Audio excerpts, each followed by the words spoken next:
1 Chronique, chapitre 26. Voici les classes des portiers, des Coréites, Méchélémia, fils de Coré, d'entre les fils d'Asaph.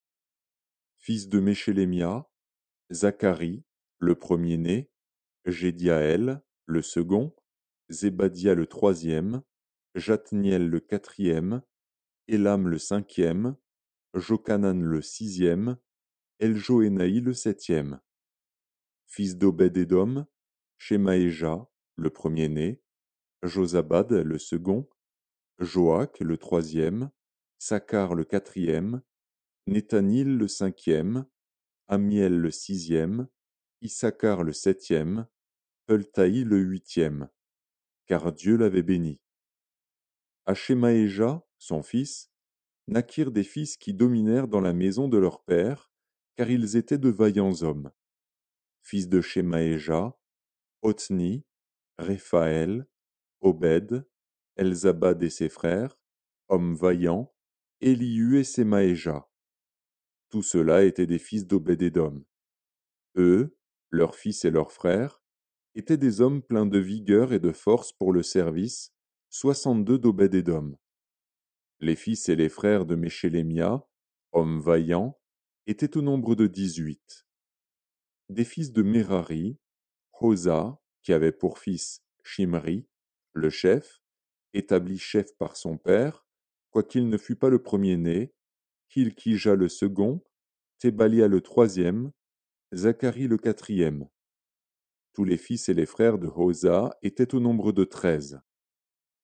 À ces classes de portiers, aux chefs de ces hommes et à leurs frères, fut remise la garde pour le service de la maison de l'Éternel. Ils tirèrent au sort pour chaque porte, petits et grands, selon leur maison paternelle. Le sort échut à Chélémia pour le côté de l'Orient. On tira au sort pour Zacharie, son fils, qui était un sage conseiller, et le côté du septentrion lui échut par le sort. Le côté du midi échut à Obed-Édom, et la maison des magasins à ses fils. Le côté de l'Occident échut à Shupim et à Oza, avec la porte Chaléquette, sur le chemin montant. Une garde était vis-à-vis de l'autre.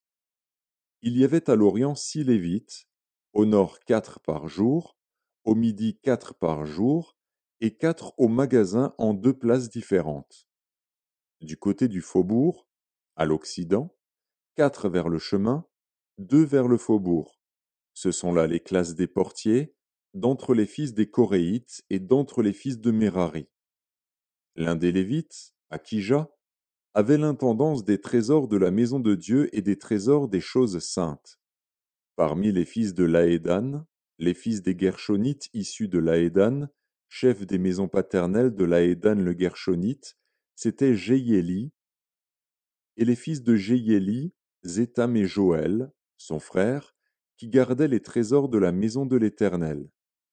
Parmi les Amramites, les Jitséarites, les Hébronites et les Uziélites, c'était Shebuel, fils de Gershom, fils de Moïse, qui était intendant des trésors.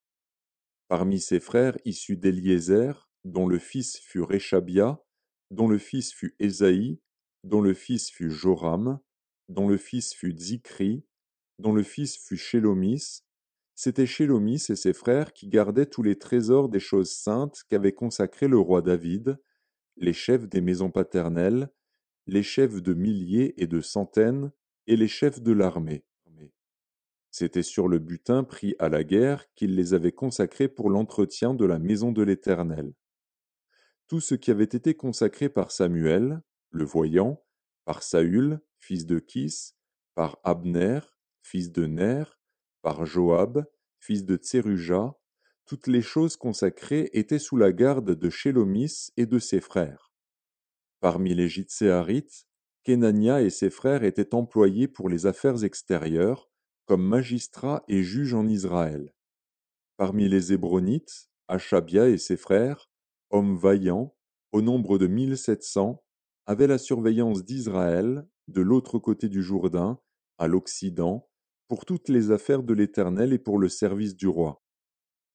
En ce qui concerne les Hébronites, dont Jérija était le chef, on fit la 40e année du règne de David des recherches à leur égard d'après leur généalogie et leur maison paternelle, et l'on trouva parmi eux de vaillants hommes à Jaézer en Galaad.